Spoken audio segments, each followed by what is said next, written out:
Sahabat, kekerasan seksual itu seperti penyakit yang menular. Ia jika tidak dibasmi akan meminta korban yang lebih banyak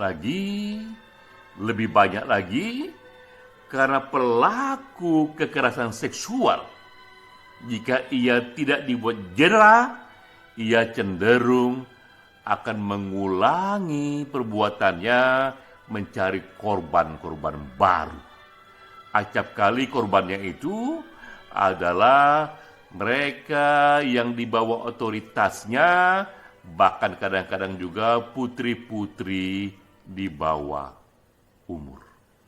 Dan ini terjadi tidak hanya di tempat-tempat umum, tapi juga terjadi di lembaga-lembaga agama termasuk pesantren. Ini pengantar untuk webinar kita kali ini, diskusi yang ke-49, diselenggarakan oleh Perkumpulan Penulis Indonesia Satu Pena setiap hari Kamis. Topiknya pesantren dan kekerasan seksual dengan pembicara sahabat kita Yuniyanti Kuzaifah. Ia tak hanya penggiat hak asasi manusia, tapi juga ia mengalami hidup di dalam pesantren karena ia lulusan pesantren. Peran saya mempertajam diskusi dengan membandingkan kasus ini terhadap lembaga agama yang lain, juga dengan data-data yang bisa kita ambil yang relevan dengan topik ini. Kita mulai dari slide sebuah film. Ini judul filmnya, Spotlight. Mungkin teman-teman sebagian besar sudah menonton film ini. Film yang luar biasa bagusnya.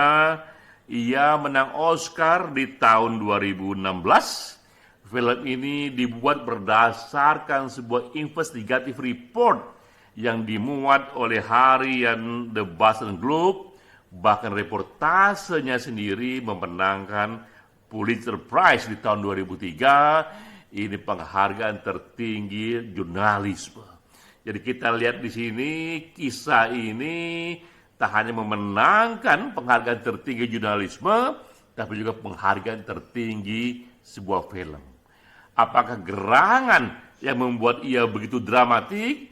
Ini karena film ini mengangkat sebuah kisah yang minta ampun menggemparkannya kala itu. Ini kisah sex abuse seorang pastor terhadap lebih dari 80 anak-anak di Boston. Di tahun 2001 saat itu, ini true story, editor dari The Boston Globe, Marty Baron, ia sudah mencium adanya satu selentingan berita mengenai seorang pastor bernama John Gilgan yang diduga melakukan kekerasan seksual kepada banyak sekali anak-anak didik yang sebenarnya di bawah asuhannya. Lalu ia menugaskan satu tim dipimpin oleh editor Walter Robin Robinson yang di film itu diperankan oleh Michael Keaton. Ini diperankan dengan bagus sekali. Kita pun menontonnya dengan berdebar-debar karena ini kisah yang sebenarnya begitu dramatik, begitu banyak korbannya. Namun memang ada data lain yang lebih masif bahwa The Holy See, ini pengurus dari Roman Catholic Church, di tahun 2001 sampai tahun 2010, selama 9 tahun, mereka meneliti aneka laporan-laporan yang masuk, dan itu terkaget-kaget mereka itu bahwa ada sekitar 3.000 dari pastor yang diduga dan dituduh melakukan kekerasan seksual. Begitu masif kasus ini, semua tahu, tapi selama ini hanya ditutup-tutupi, sampai akhirnya kita lihat di sini, bahkan Paus sendiri, pemimpin tertinggi dari gereja Katolik saat itu adalah John Paul II, di tahun 2001 secara publik ia menyatakan minta maaf atas terjadinya sexual abuse di gereja. Yang menurut Paus ini jelas-jelas tindakan yang walaupun dilakukan oleh pastor, ini tindakan yang sangat bertentangan dengan ajaran cinta kasih Yesus Kristus. Tapi kita tahu sexual abuse ini, sexual harassment ini tidak hanya terjadi di gereja, tapi juga terjadi di tempat-tempat umum. Ini contohnya adalah situasi yang terjadi di sekolah.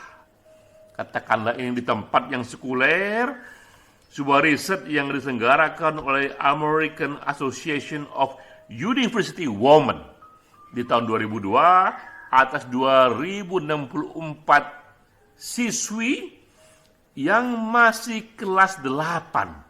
Kelas 8 di sana itu setara dengan anak-anak SMP kelas 2, dan kita tahu betapa anak-anak ini masih di bawah umur, tapi 38% menyatakan walaupun mereka di bawah umur, mereka sudah mengalami kekerasan seksual yang dilakukan oleh guru ataupun para pegawai-pegawai di sekolah itu. Ini kasus lain kita lihat tak hanya di gereja, bahkan juga ia terjadi di tempat-tempat yang sekuler.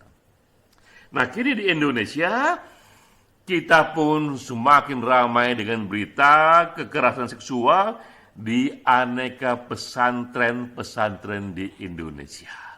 Kisah ini mulai terbuka, selama ini kita hanya mendengarnya secara sembunyi-sembunyi, secara diam-diam, dengan begitu pelan sekali, sunyi sekali beritanya, tapi kali ini diangkat viral menjadi berita di berbagai media online. Contohnya misalnya di sini, seorang guru pesantren, ini ruda paksa ini bahasa lembut dari memperkosa. Jadi seorang guru pesantren memperkosa belasan santri hingga hamil dan melahirkan. Bagaimanakah nasib bayi para korban?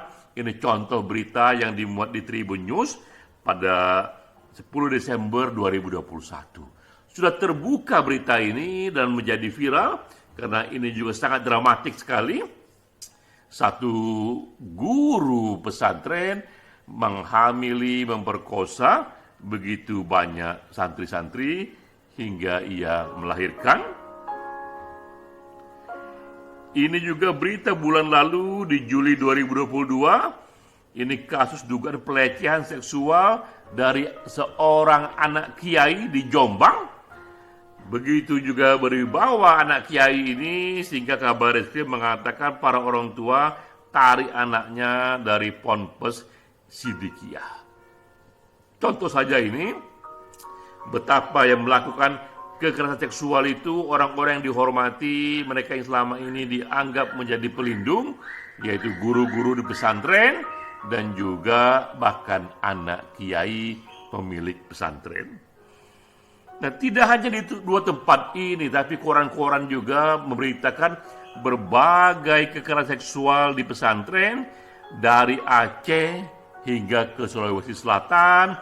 Ada beritanya di Pindrang, Sulawesi Selatan, ada beritanya di Loks Memawe, Aceh, di Jombang Timur, di Mojokerto, Jawa Timur, ada juga di Ogan, di Sumatera Selatan, banyak lagi yang lainnya.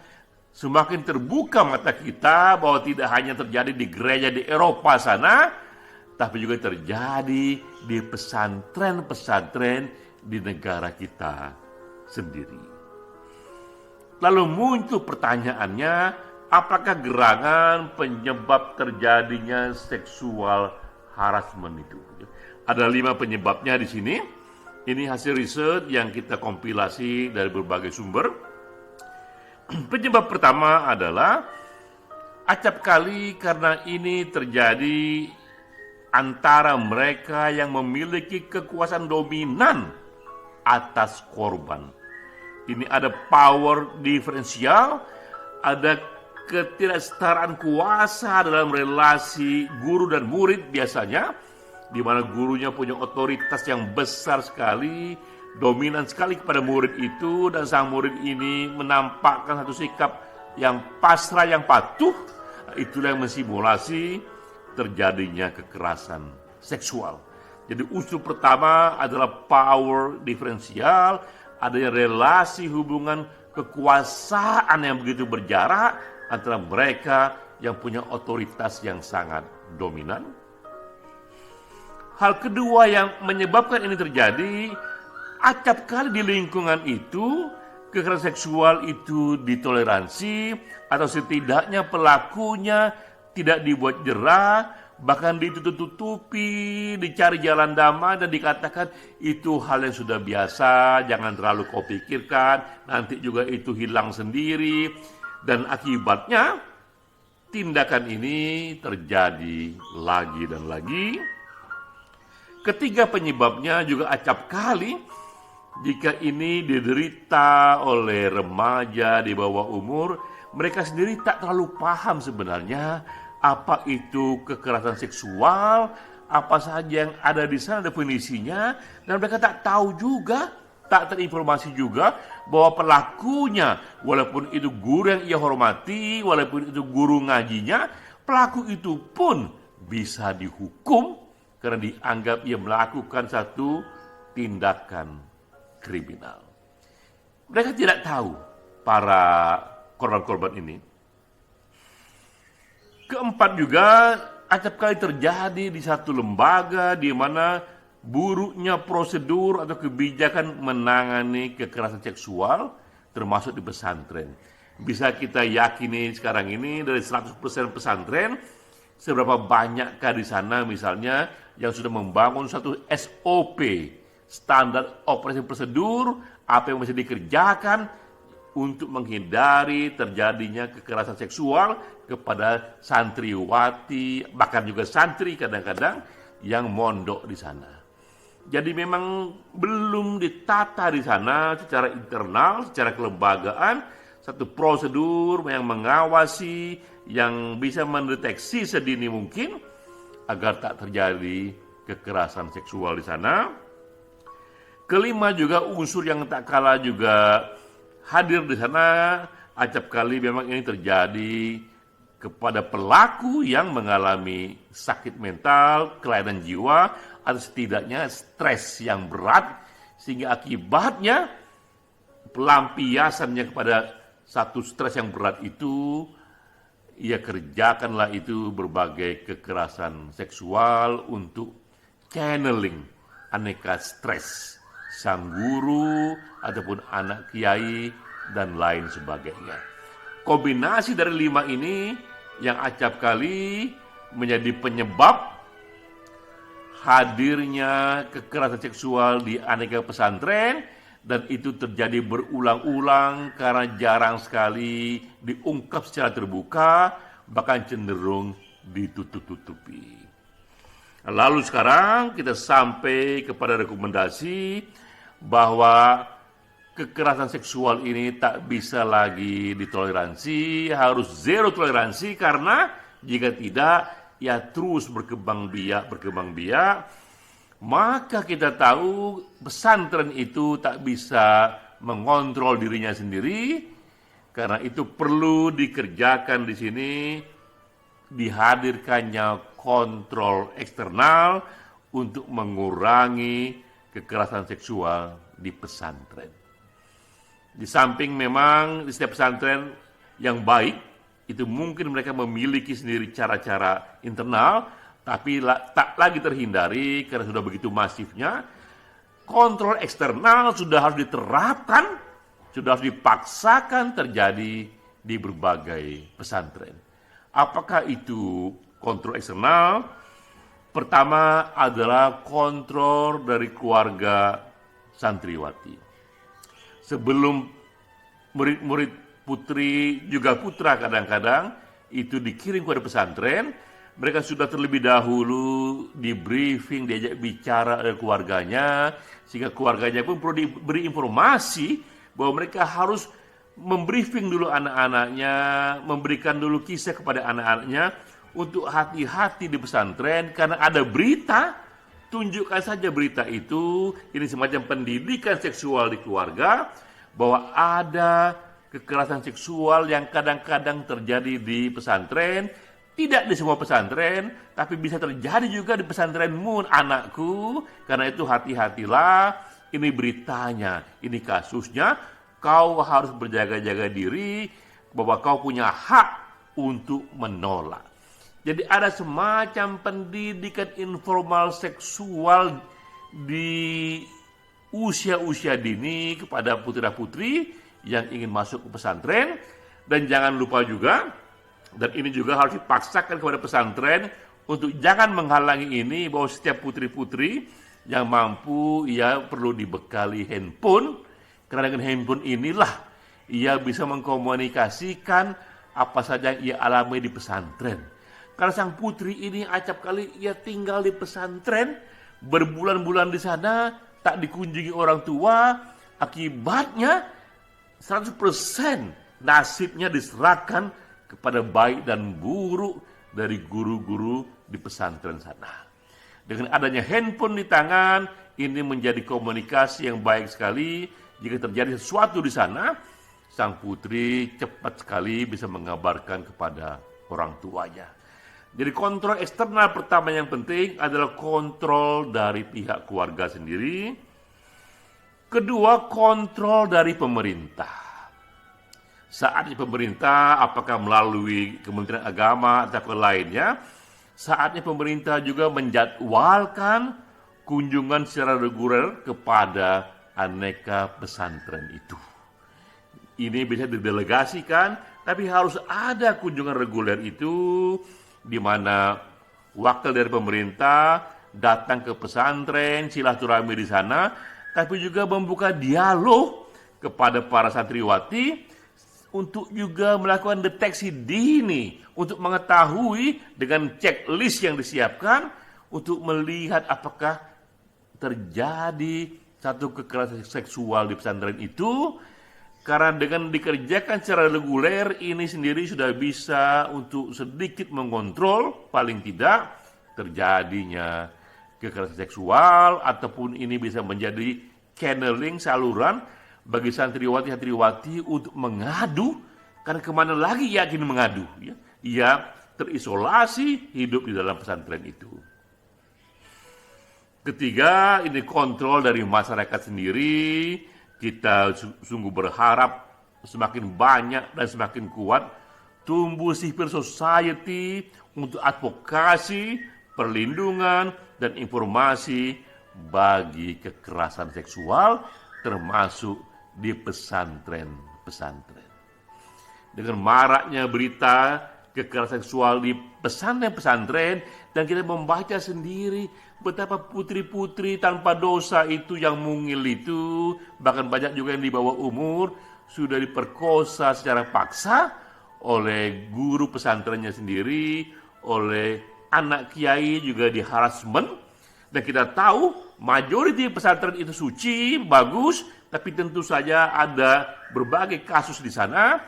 Karena itu pula saatnya sekarang ini pemerintah, keluarga, civil society melakukan desakan agar terjadi kontrol eksternal kepada pesantren. Seperti dikatakan tadi di awal, bahwa kekerasan seksual itu adalah penyakit yang menular, maka ia harus dibasmi, maka kita harus kembangkan zero toleransi, tak ada lagi kompromi untuk ini. Salam.